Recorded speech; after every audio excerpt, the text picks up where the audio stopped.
This like DLC? Yes, but you don't have to pay. Although tips are appreciated.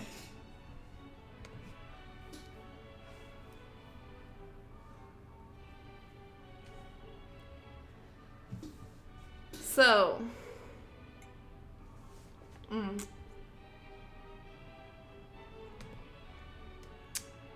Content warning, racism, mature topics.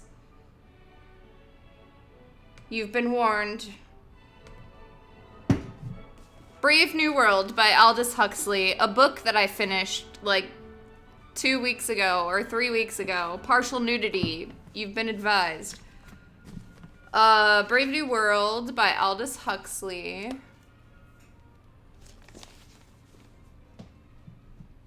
Full frontal nudity. Okay, so I finished reading this book 2 or 3 weeks ago, and when I started reading it, I told you guys this book is used. It's old, it's dirty, it's been used. I didn't mean to open it to that page. Okay, fuck. You guys couldn't see that, right? Anyways, someone owned this book before me, and they wrote all over it. Like, I'm not even kidding. They wrote on, like, every fucking page.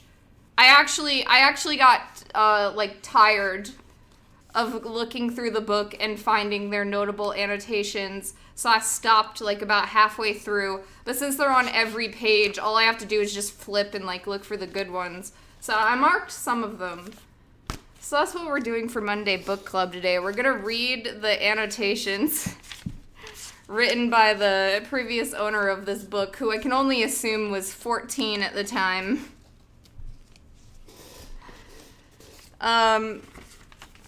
So if you can see, I love their notes, actually. Okay, so the very first one he wrote was, "Mistakes are what drive the plot." He's very astute. He's a brilliant student. You know, he's precocious. And I will say, I don't want to just make fun of this person, although a lot of their notes are really funny, and I'm gonna make fun of them. Some of them are very smart. Like, there's a couple, I'd say like 1 out of 10.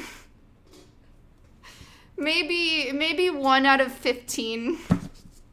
1 out of 15 of his observations are actually very, like, astute, you know, so I'm just this lighthearted fun. Ow. Okay. Let's get comfortable. So the first annotation I have.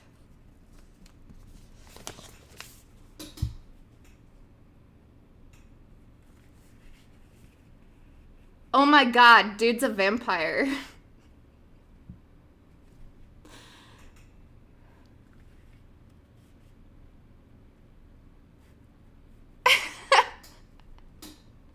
Oh my god, dude's a vampire. Cause you, in this year of stability, AF 632. Oh my god, dude's a vampire. It's fun stuff. Oh, I ripped a page.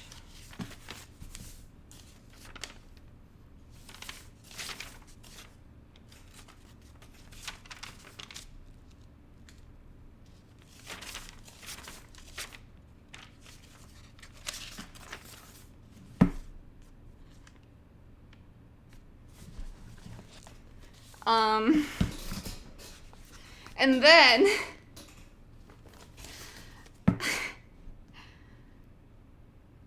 the head nurse, who was standing by the switchboard at the other end of the room, pressed down on a little lever. There was a violent explosion. Shriller and ever shriller, a siren shrieked. Alarm bells maddeningly sound. The children started, screamed. Their faces were distorted with terror. Babies get zapped.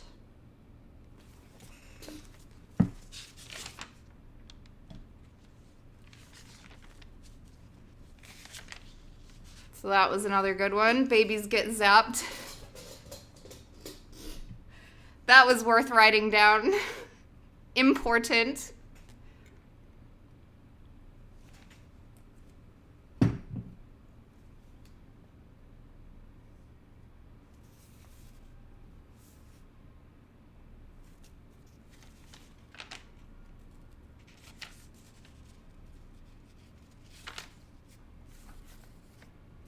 Okay, wait, I lost track already. Oh my god, I'm sorry.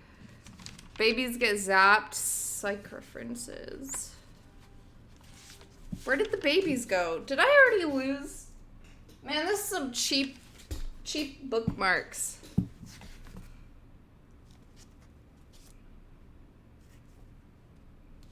Dude's a vampire. Babies get zapped. Okay, we're good.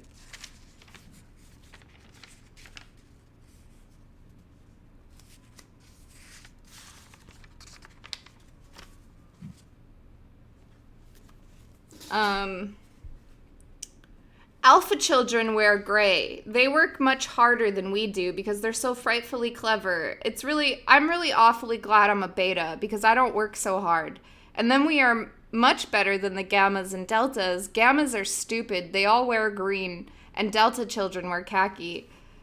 The note in the margin is, that's racist.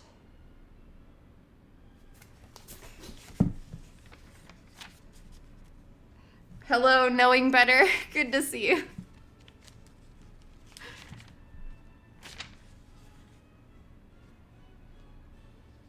Oh, these are good ones too. Okay. I once had to wait nearly 4 weeks before a girl I wanted would let me have her. Note in the margin, people still feel this way. Yeah, ignore my ugly nails. I'm sorry. People still feel this way.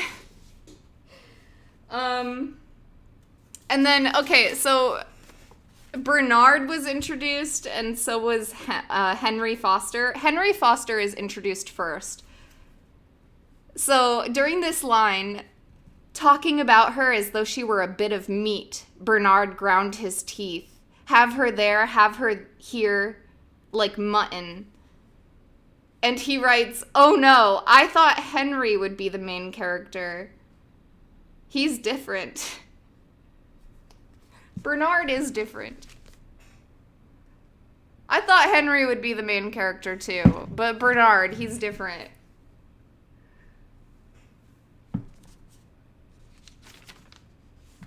Okay, there's even more.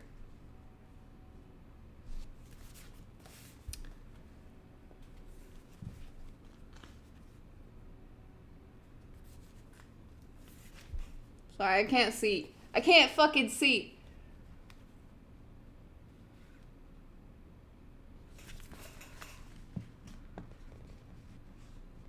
He would have liked to go up and hit them in the face. Hard. Bernard's got anger issues.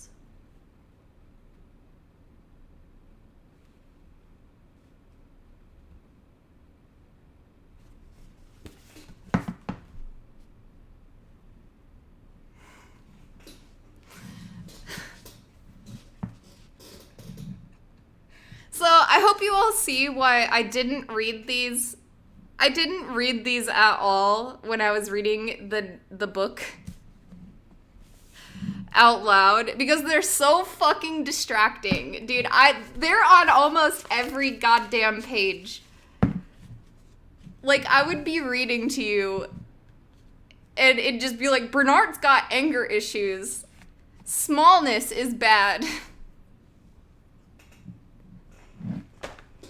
And it was so hard not to tell you guys what I was seeing, but I knew that it would just completely derail the story. It's like having a second chat. Like, if I look up, I see the exact same comments in chat. Like, they're like, Bernard's got anger issues. And then I look down at the book I'm reading, and it's like, Bernard's got anger issues. So it was very distracting. I couldn't read it at the time.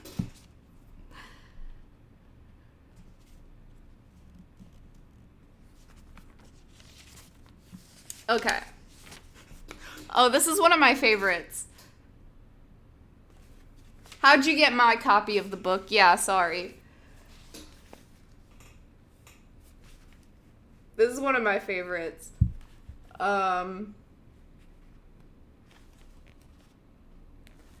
It says, Bernard's pale face flushed. And the comment is, weak little man. Bernard blushed. Weak little man.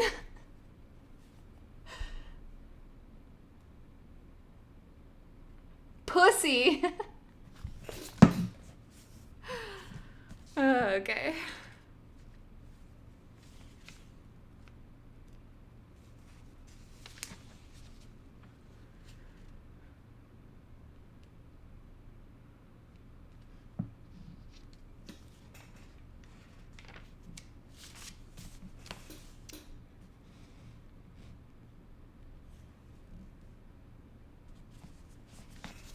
Here's another good one. Underlined, he started the engines and threw the helicopter screws into gear. The machine shot vertically into the air. Technology.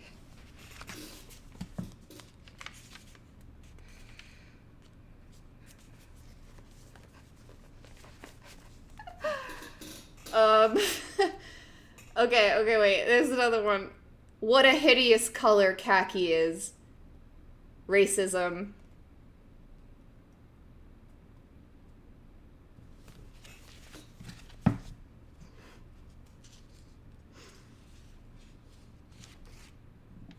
It's racism, okay? It is.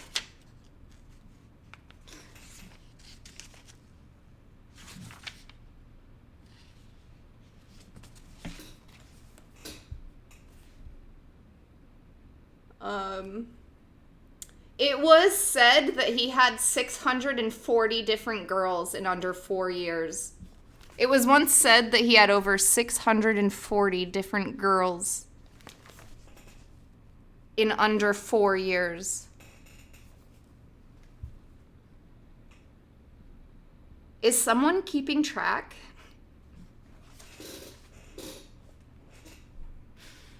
Is someone keeping track?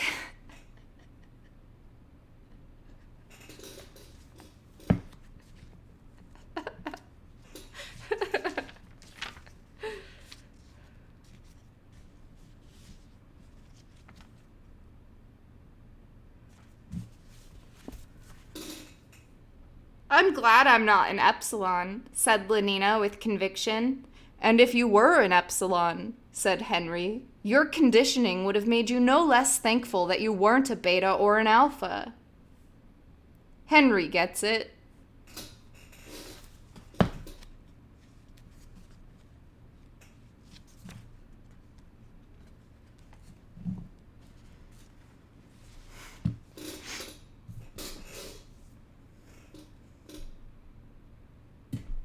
Oh shit.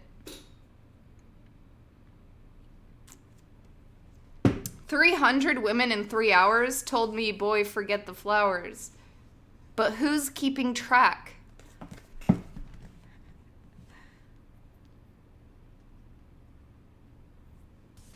Okay. He was utterly miserable, and perhaps her shining eyes accused him. Perhaps it was his own fault. Quite wonderful, he repeated. But the only thing he could think of was Morgana's eyebrow. What? Symbolism.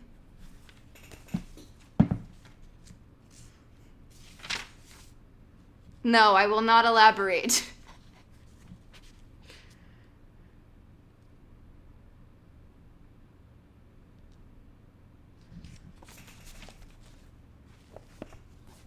The title of this essay is What?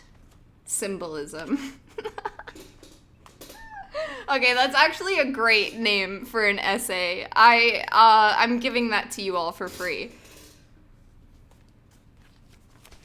Why were the curtains blue? Okay, alright. I like this part. He liked, this is Helmholtz Watson, and, Helmholtz Watson is one of Bernard Marx's friends. And I like this whole paragraph. This is talking about Helmholtz. He liked Bernard, but he was grateful to him for being the only man of his acquaintance with whom he could talk about the subjects that he felt to be important. Nevertheless, there were things in Bernard which he hated.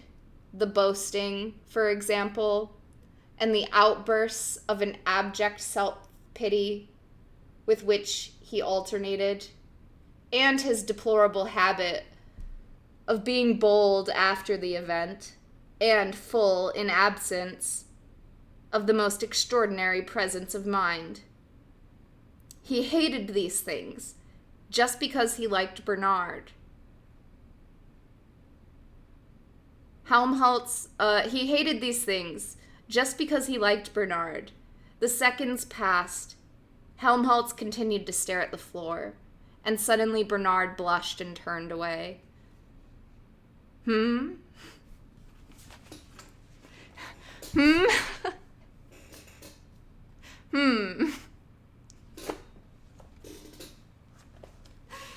Okay, I love it. I really do, actually. Why bother? My question is, why would you mark up a book like this and then sell it? Like, why would you give this away to a used bookstore?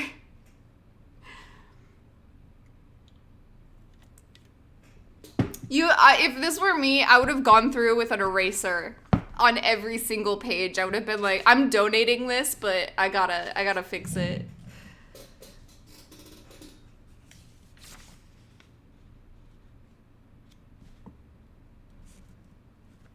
Okay.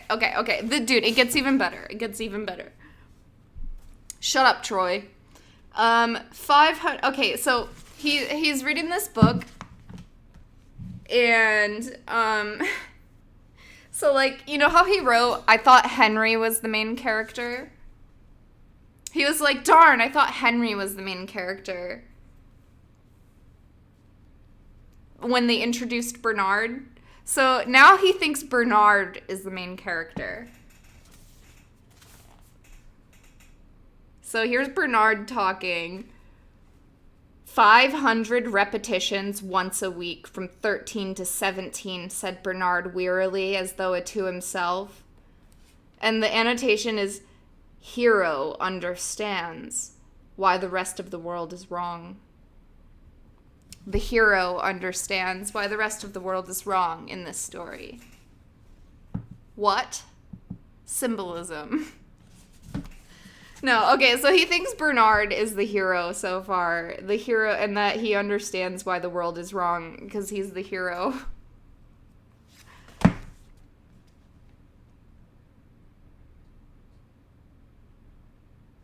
Oh, there's a good one I didn't even see. At this moment, for no apparent reason, Bernard suddenly remembered that he had left the eau de cologne tap running in his bathroom, wide open and running. He writes, this means something. Letting his life drain away?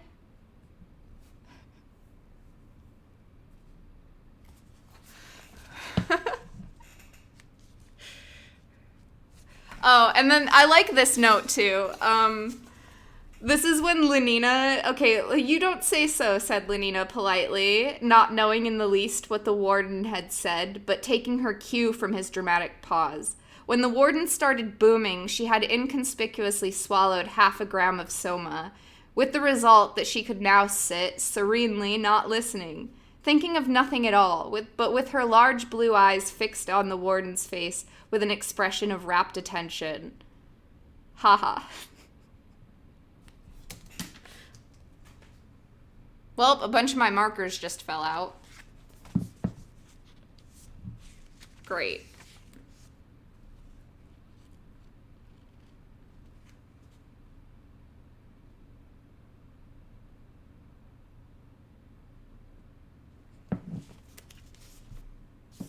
Oh, never mind. These are the extras.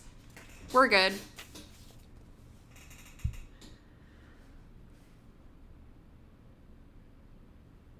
They got away at last. Bernard dashed to the telephone. Quick, quick, but it took him nearly 3 minutes to get to Helmholtz, Watson. We might be among the savages already, he complained. Damned incompetence. Savages are what he wants to be, though. He's losing money, becoming more like them.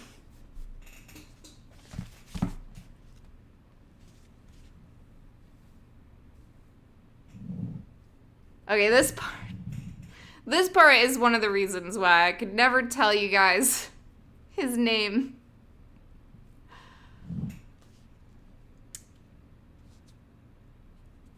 Some of these are very, very stupid. Like, I have to tell you. Like, on the previous page, when he's talking about how he left his tap running, there's a part where he's, like, destined to die. A deciliter of eau de cologne every minute. 6 liters an hour. He writes in the margin. Sorry. I can't. This relates to the last page.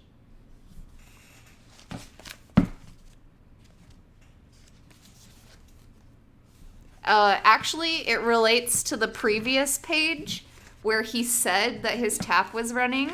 So then on the next page where he says 6 deciliters an hour, that relates to the last page.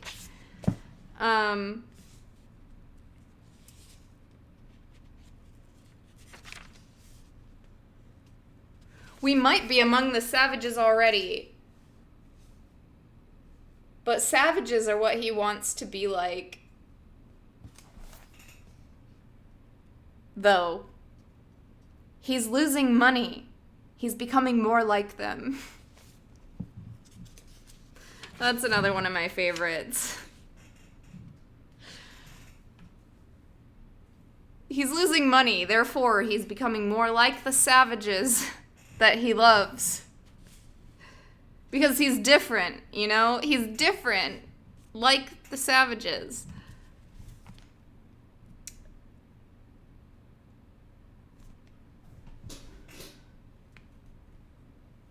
Okay, so before Bernard goes to the New Mexico reservation, he feels like a rebel. He feels like he's against the world, and he's like a rebel without... He's rebel with a cause, you know? He's all powerful. And then, later, he feels... the director's... Oh, he was threatened that he was gonna get, like, exiled. Or he could be exiled, and that makes him feel like a badass. But the director's threats had actually elated him, made him feel larger than life.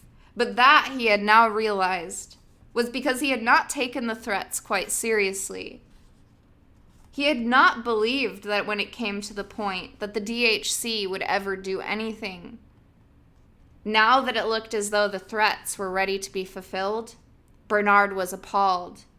Of that imagined stoicism, that theoretical courage, not a trace was left. Meaning, another reason to becoming more savage.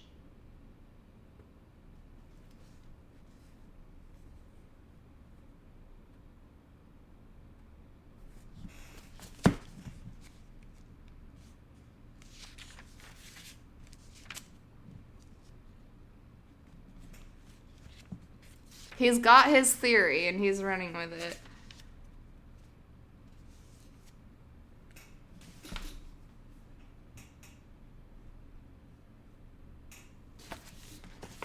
Okay, so then in this other part, this is after Bernard and Lenina meet John the Savage. And this is when Lenina is talking to... What's her name? Linda. Lenina talks to Linda, and John talks to Bernard. And there are two dogs eating garbage, like, outside of John's hut. And that was the end of chapter 7. And then chapter 8 begins. And it's like, outside in the dust and among the garbage, there were 4 dogs now. What? What? There were 4 dogs now? What? Symbolism? And that's the ironic part, is it actually is symbolism. He just says, what? When did 2 become 4? But that actually is symbolism. Oh, it's so good. I could teach an entire class just about the annotations. Let's continue.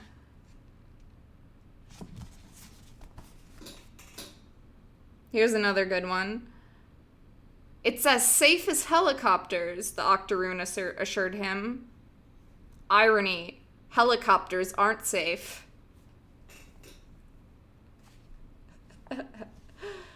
Oh, I love it. Irony, helicopters aren't safe. It's as safe as helicopters.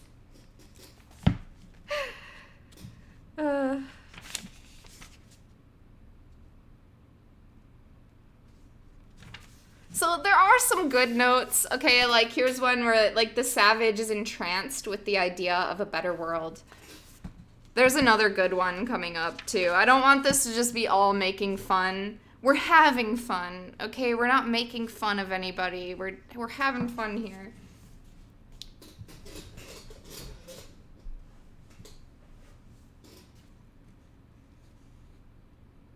Okay, and this is when John is like petting Lenina's hair while she's sleeping from taking Soma. He knelt on the floor beside the bed. He gazed,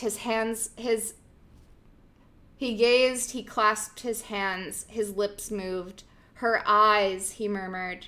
Her eyes, her hair, her cheek, her gait, her voice. Handlest in thy discourse. Oh, that her hand, in whose comparison all whites are ink, writing their own reproach, to whose soft seizure the signet's down is harsh. A fly buzzed round her. He waved it away. Flies. He remembered. On the white wonder of dear Juliet's hand may seize and steal immortal blessing from her lips, who even in pure and vestal modesty still blush as thinking their own kisses sin. He is Romeo, she is Juliet.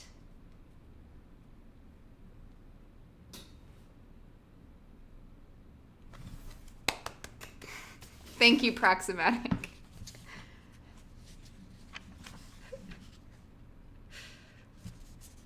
What? Symbolism. Okay, that's good. That's a good meme. That's a good one.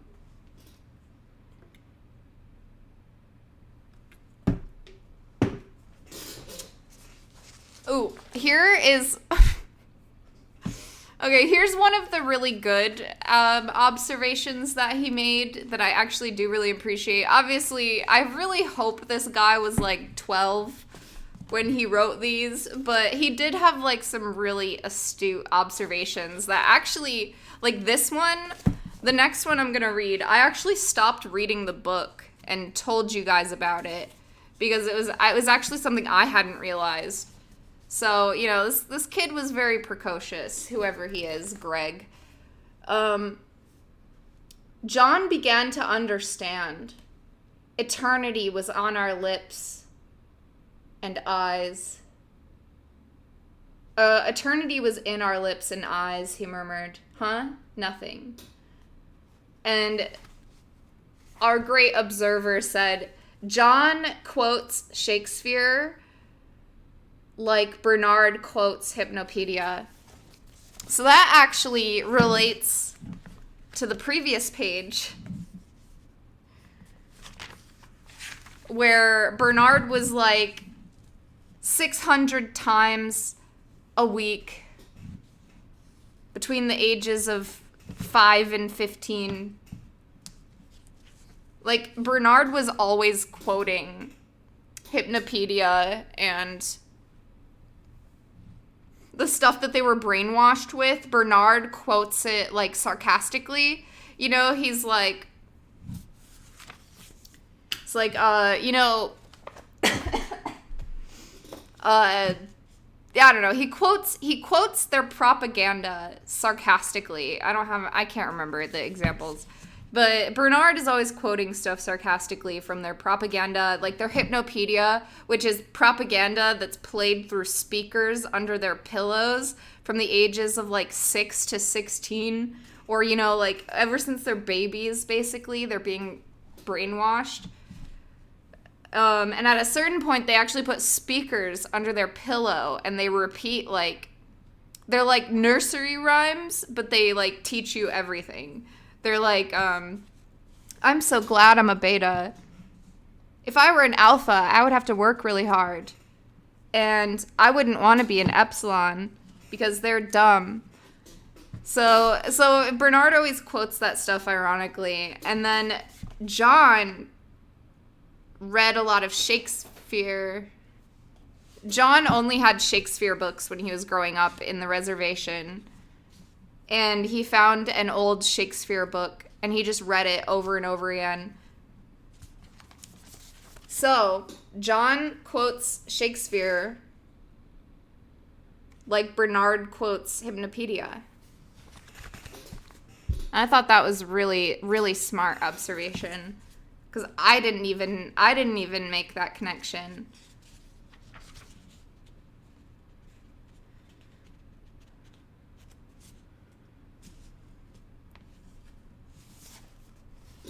And then we have one quote. Bernard's asked me to meet the savage next Wednesday, Fanny announced triumphantly. He loses his name. It's true. She didn't even call him John. Rude. John read Shakespeare probably as many times as they repeated the hypnopedic lessons, for real. And then, I want to show you guys something very important. This is probably the first documented use of hold up.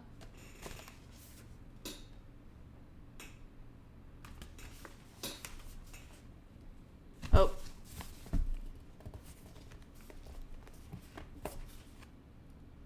Emboldened, strong in his new importance, he put his arm around the headmistress's waist. Hold up? Well then.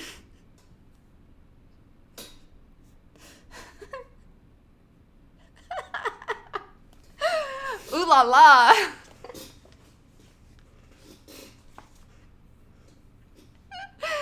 Okay. I'll take a break here because we're actually reaching that's the last one that I have marked. So, we're gonna have to go through it page by page now. I will say the best is at the end. There's not that much left. This is the last chapter. We've only got like a few more chapters to flip through. But I will say the best is at the end. I'll be right back. Thank you for listening. It's Bernard from Westworld.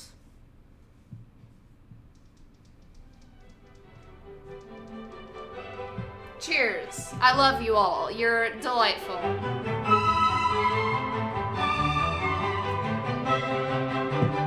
I'll Also, hello everybody, by the way, that I didn't say hi to. I love you. Have a great day. Have a great life. Good to see you, Planetary Conundrum. Rust in Organs. Pot and NT13. Doodly. See ya.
Okay.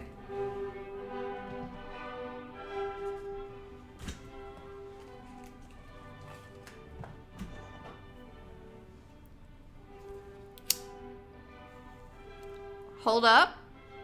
Well done.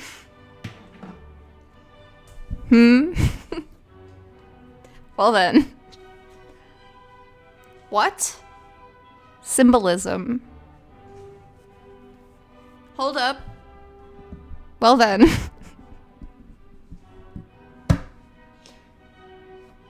This means something. Okay. Okay, and then something else I noticed, you know, so when it first started, he was like, "What? I thought Henry was the main character." And then he started to like Bernard. He was like, "Wow, Bernard's really cool." And then when they introduced John, he gets really quiet. Like, he doesn't write as much. It's actually really interesting to, like, see somebody, like, write down their thoughts as they go through the book. You know, however silly they may seem. Or how astute.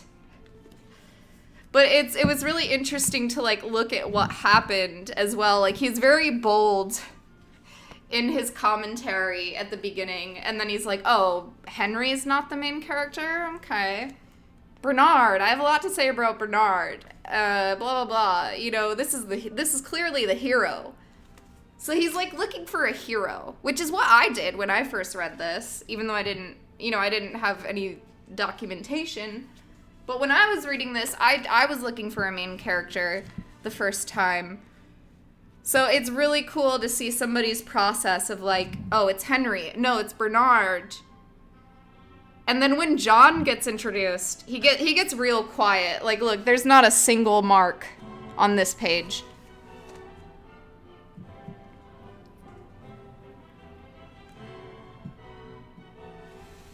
So he stops writing as much as he gets into the last chapters.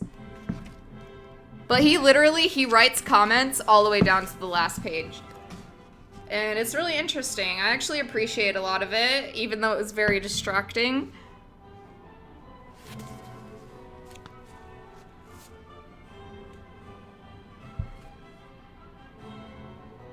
I don't know how the focus works. Sorry. And it's written in pencil, so it's even harder. What? Symbolism. Can I...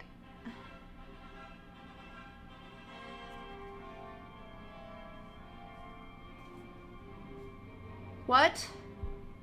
Symbolism. Sorry. I do know who wrote them. I have not looked them up on Facebook yet, but I will not be sharing their name. For the rest of you, their name is Greg Ford. That is who wrote these notes when they were 12.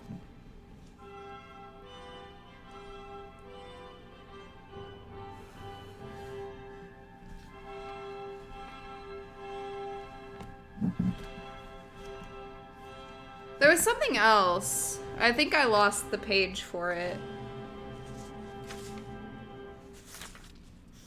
We might be shit out of luck on that.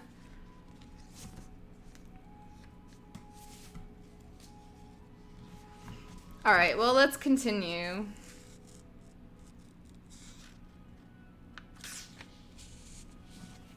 Where we left off was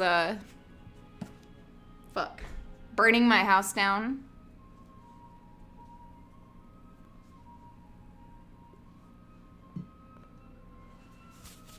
Where we left off was, hold up. Well then.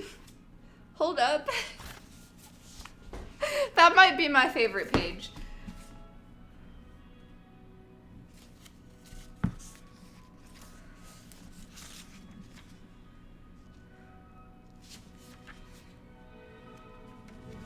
Several pages with a single underline. It was a good underline.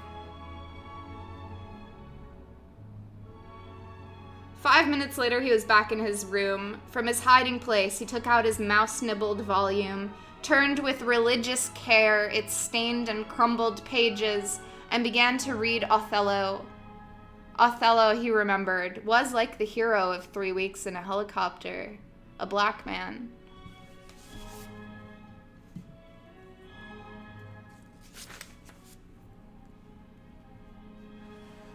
No more commentary. This one's pretty good.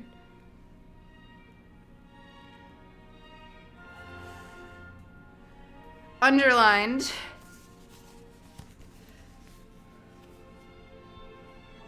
I like him more than anybody I've ever known. And perhaps I like him, more than anybody I've ever known. She's turning human by meeting him. She's turning human by meeting him. It's beautiful. It's meaningful. She was a vampire.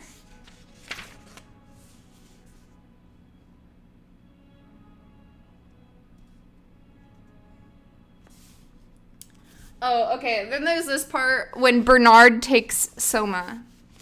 Bernard takes some Soma to relax. He's not different anymore. His death. He's not different anymore. Astute.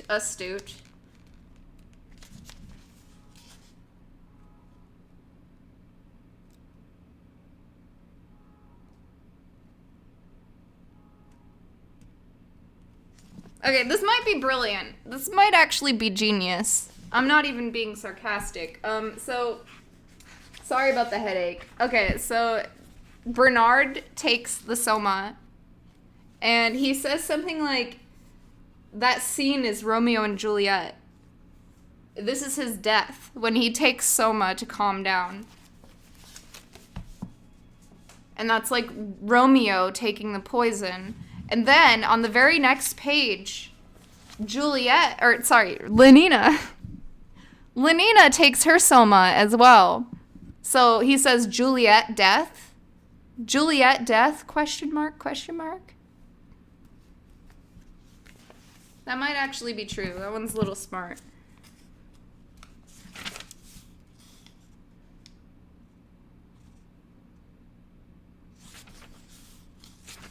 No more comments.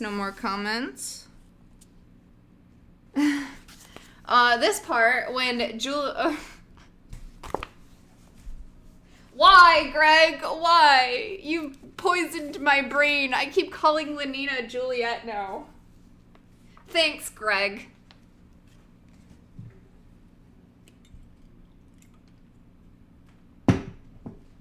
Okay, so when Lenina goes back to work at the baby bottling plant, at the baby bottle pop plant,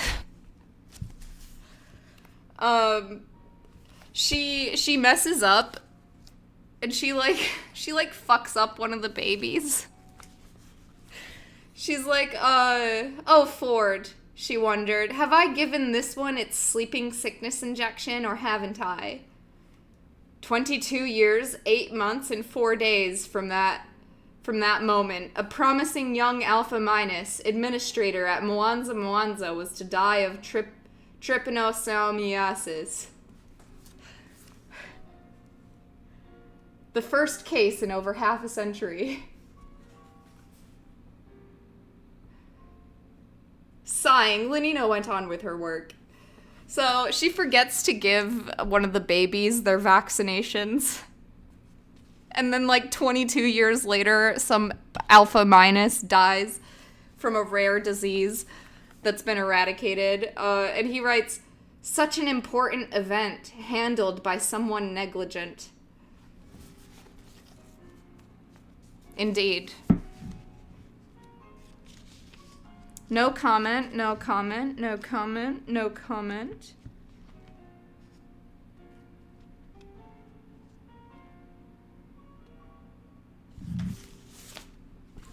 This is when John gets mad at Lenina because she's such a whore. Terror had made her forget the pain. Opening her eyes, she had seen his face. No, not his face.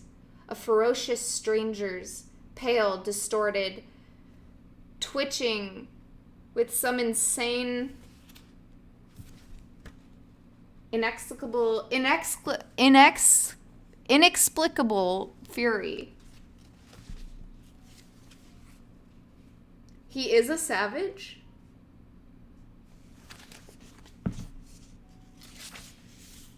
No comment, no comment.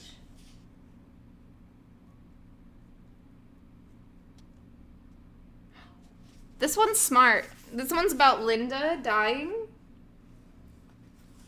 This one's kind of cold. This one's kind of brutal.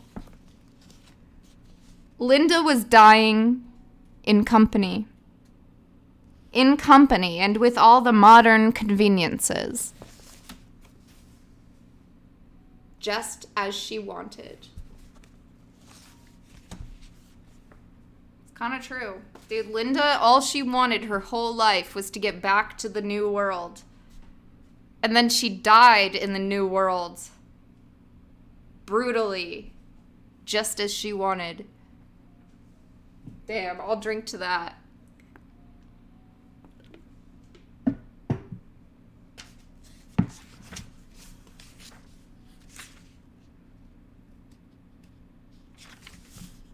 Alright, there's only a few more chapters.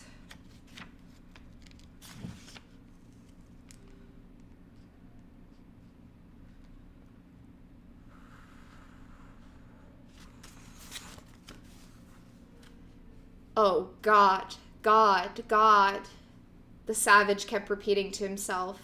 In the chaos of grief and remorse that filled his mind, it was the one articulate word. God. He whispered it aloud. God. Wow. Wow. Owen Wilson voice. Wow. Literally. Wow.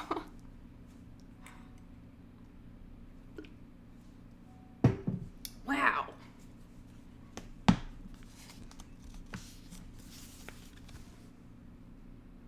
Actually, Greg was talking about World of Warcraft. Much wow. How beauteous mankind is, O brave new world that has such people in it. Irony. Irony.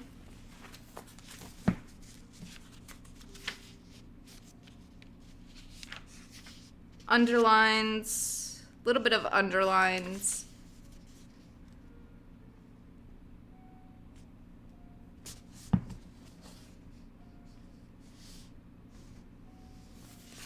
This one's about Bernard. right before they get arrested, said Bernard. I can't fucking read because my head's in the way. Said Bernard. Sorry, the book was in the way. I can't fucking see. Said Bernard, and urged by a sudden impulse, ran forward to help them, and then thought better of it and halted. Then, ashamed, stepped forward again, then again thought better of it, and was standing in an agony of humiliated indecision, thinking that they might be killed if he didn't help them, and that he might be killed if he did. Excuse me. When, Ford be praised, goggle-eyed and swine-snouted in their gas masks, in ran the police. He's not like the others. He's on the brink. Brink of what? Ford. Ford knows. Symbolism. He's on the brink. You know, Bernard. He's got the hero's journey.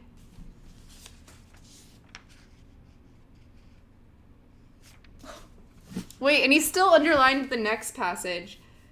In ran the police. Bernard dashed to meet them. He waved his arms, and it was action. He was doing something. He shouted, "Help!" several times. More and more loudly, so as to get himself the illusion of helping. Help! Help! Help!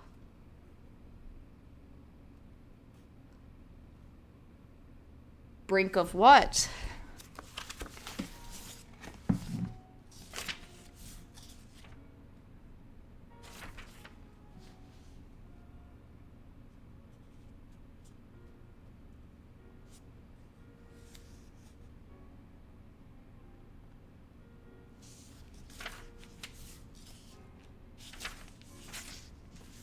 A nice underline of happiness is never grand. No comment.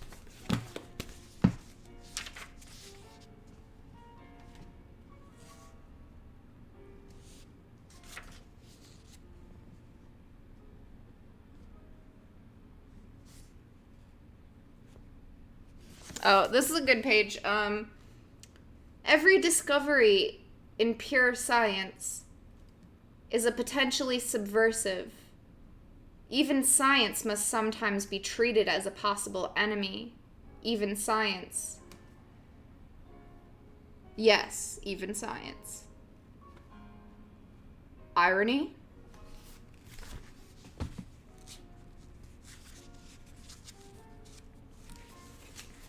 Here's Bernard quoting hypnopedic wisdom. 3 times a week between 13 and 17.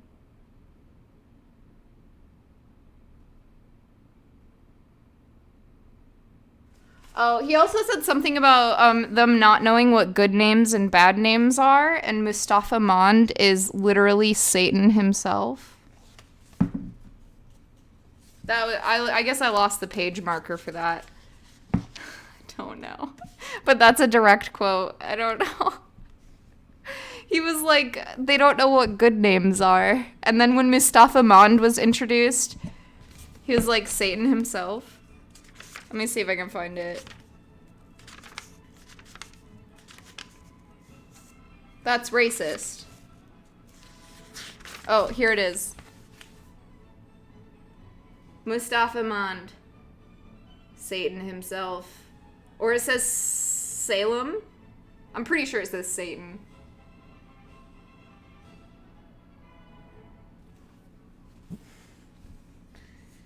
They have no knowledge of history.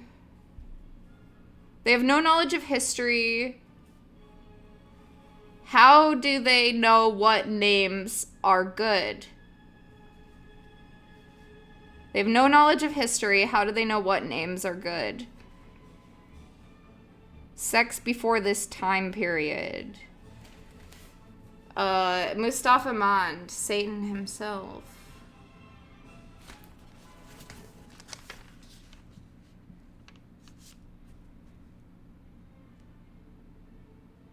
Oh, dude, this was a good one. I forgot. Here starts the back-to-back character off.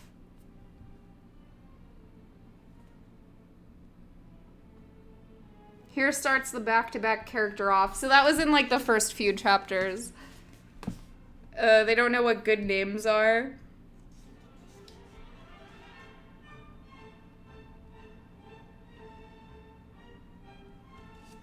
Here's Bernard Marx.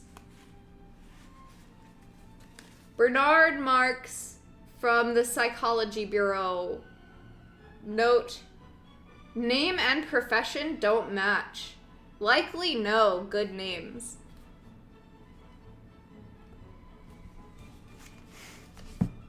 I have no idea what this kid was talking about.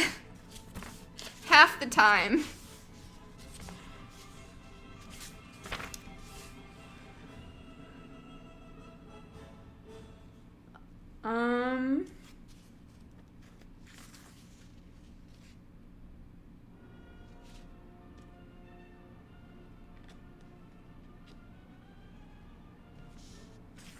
So this is the part where after Helmholtz, John Savage,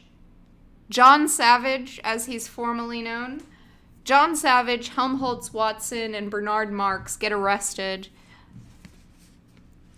And the Savage starts an intellectual debate with the world controller and gets pwned.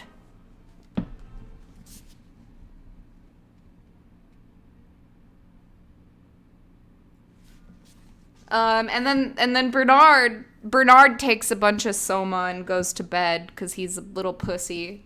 He's a weak little man. He's a weak little man. And he goes to bed, and it's just Helmholtz, the world controller, and John. And Helmholtz, as a participant of society, gets told that he's being exiled for his heretical views and actions, which was actually John's fault. Which, if they'd listened to Bernard, they would have known it was John's fault. We just showed up here. John was the one throwing soma out the window and calling everyone babies, slave babies. Are you happy to be slaves? You know, John was up on the pedestal throwing out drugs and burning them in the bad way. And Helmholtz and Bernard were just trying to help, you know, and they got arrested too. So Helmholtz and Bernard are getting deported / exiled. There's such a lot of islands in the world. There's such a lot of islands in the world.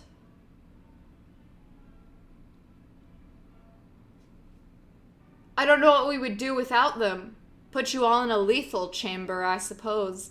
By the way, Mr. Watson, would you like a tropical climate? The Marquesas,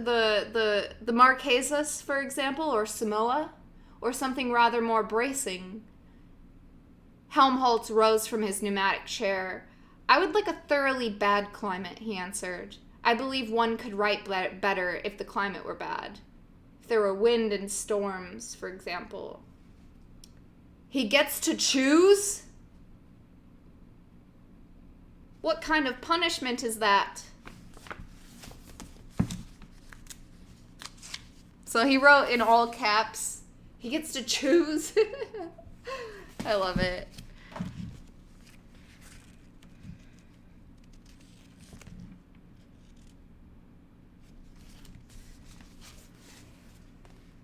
But God doesn't change. Men do, though. What difference does that make? All the difference in the world, said Miss Doffamond.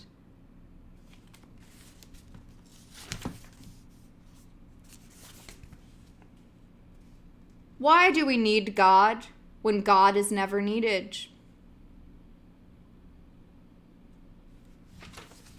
Astute.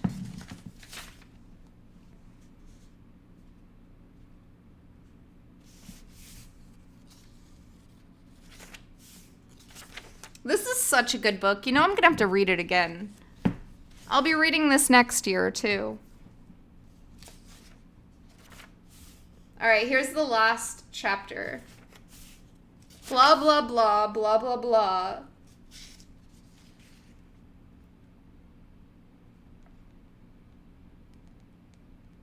Blah, blah, blah. He set to work at once to make a bow and arrow, as society laughed at him.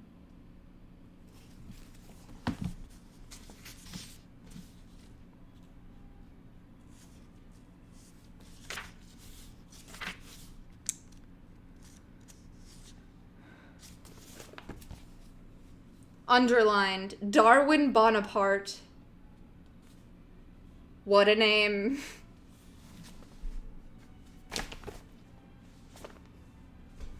What a name. Okay, it's such a delight. It truly is. He does this to get closer to God. Society rejects him for it and unknowingly follows suit. Blah, blah, blah.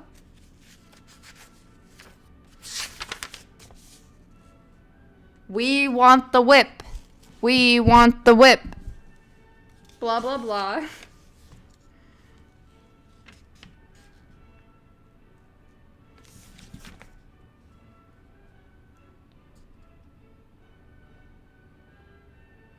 He calls Henry a coward.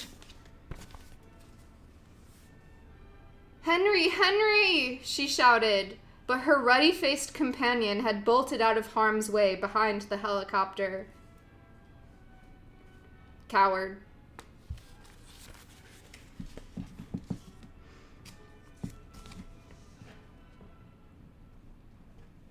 Okay. Here's the best part. Here's the last page where John, in case you're bad at analyzing the subtext, John hangs himself. He hangs himself in the lighthouse from the ceiling under the staircase, and he's dead. And the last paragraph is, Mr. Savage, slowly, very slowly, like two unhurried compass needles, the feet turned towards the right, north, northeast, east, southeast, south, southwest. Then they paused, the feet, and after a few seconds, turned as unhurriedly back towards the left, south, southwest, south, southeast, east.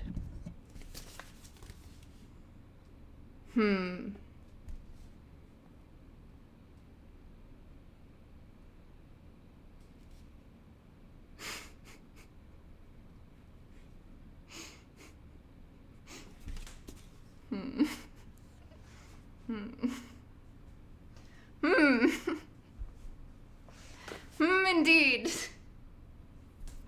Okay, and that was our annotated version of Brave New World by Aldous Huxley. Thank you for listening. With commentary by Greg Ford. What a genius.